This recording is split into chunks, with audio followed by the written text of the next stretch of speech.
అనుకోవచ్చు వేస్ట్ అని. కానీ ఇప్పుడు నన్ను దేవుడు ఇంటర్నేషనల్ లెవెల్లో దేవుడు నన్ను వాడుకుంటాడు. జనవరి ఫిబ్రవరిలో సదఫ్కి వెళ్ళి పెద్ద చర్చెస్ లో వాకింగ్ చెప్పొచ్చాను. నేను ఒకటే చేస్తాను, దేవుడి సల్లి కన్నీరు కచ్చి మోకరించి ప్రార్థించండి. I never go anywhere. ఏంటి మీటింగ్, ఈ పాస్ ఫెలోషిప్ మీటింగ్, ఆ పాస్ ఫెలోషిప్ మీటింగ్, ఇక్కడ అక్కడ దేవుడి సన్నిధిలో మోకరిస్తున్నావా? This is serious. I am warning you as a man of God. I'm telling you, దేవుడితో సంబంధం ఉందా? దేవుడితో ఎంతకాలం సమయం ఉన్నది? ఎంతకాలం దేవుడి సన్నిధిలో వాక్యాలు గడుపుతున్నావు? ప్రార్థన చేస్తే శక్తి రాదా? ప్రార్థన చేస్తే దీవెన రాదా? ప్రార్థన చేస్తే ఆగిపోయినా కూడా కదలవా? Why? Just because if your prayerlessness. ప్రార్థన చేయకపోవడమే. మనం ప్రార్థన చేయకపోవడం వల్ల మనం అలగొండిపోతాం.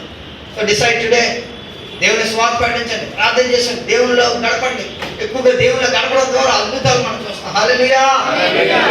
లేచి నిలబడదాం, లేచి నిలబడి దేవుని సన్నిధిలో ప్రార్థించుదాం. దేవుడు మనకు